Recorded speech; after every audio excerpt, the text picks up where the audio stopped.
Good day, students!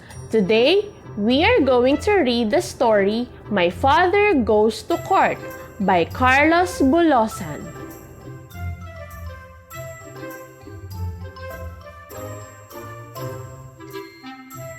Let us first know about the author.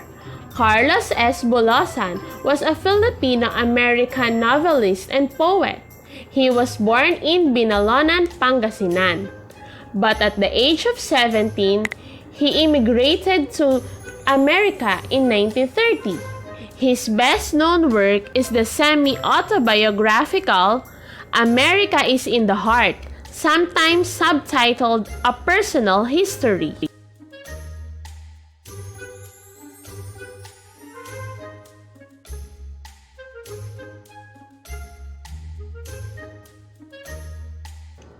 Let's start the story.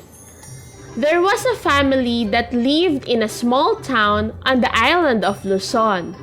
Their father's farm had been destroyed by flood, so they moved to a new place. They had a very rich neighbor with 2 children and also had a tall house.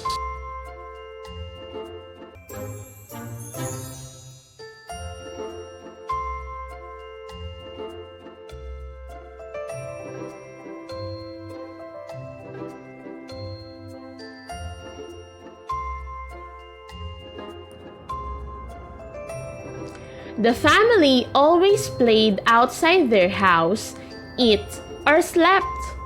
They always laughed and enjoyed every moment that their neighbor would join them in having fun.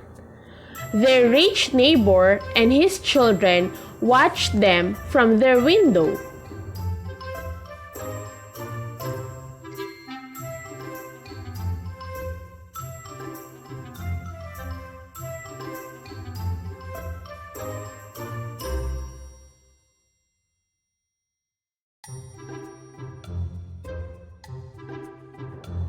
The rich man's servant usually cooked special food, and the children smelled its delicious aroma. They always stay outside to smell the spirit of the food. Then days passed. The rich man's children got thin, while the happy children got robust and full of life.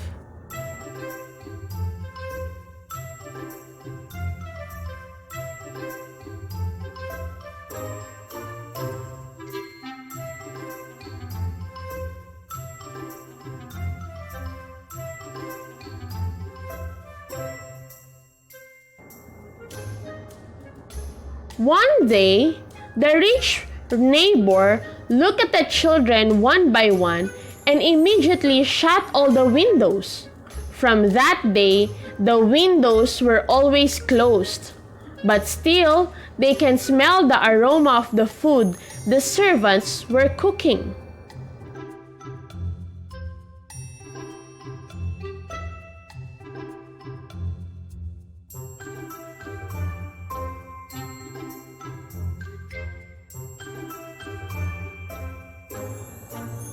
One morning, a policeman knocked on their door. The rich man had filed a complaint against them. He claimed that they had been stealing the spirit of their wealth and food.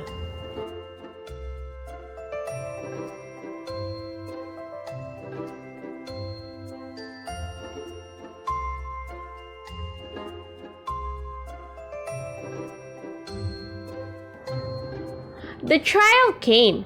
The poor man arrived first in the court. Then, the rich man, who had grown old, arrived with his young lawyer. The judge entered the room and sat on the high chair. He asked the man if he has a lawyer, but the man replied he doesn't need one.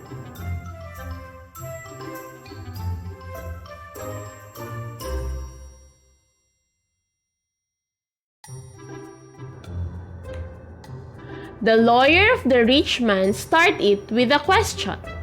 The father agreed that they had inhaled the spirit of food. He also agreed that his children grow strong while the rich man's children grow thin and pale. He asked if he could see the complainant's children. Then the children shyly entered the courtroom, looking thin and pale.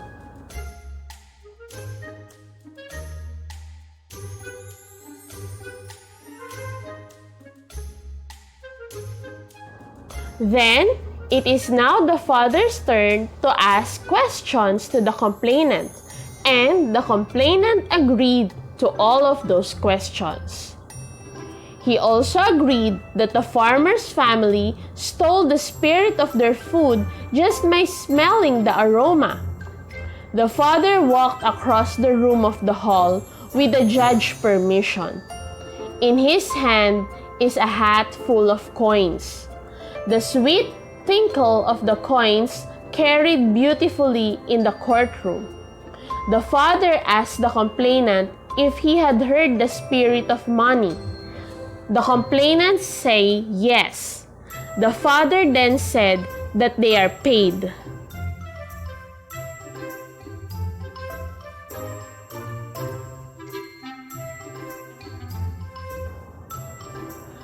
The judge pounded his gavel and said that the case dismissed.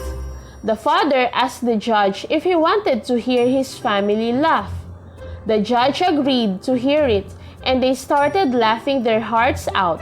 That it started with his sister. The rest followed, but the judge was the loudest of them all.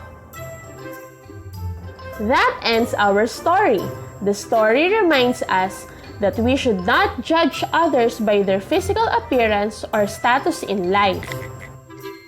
Whatever status in life you have, as long as you have a happy heart, you will live healthier, and health is wealth.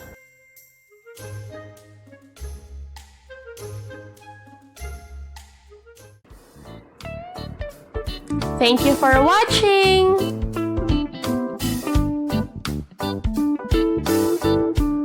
Click subscribe here at Teacherrific.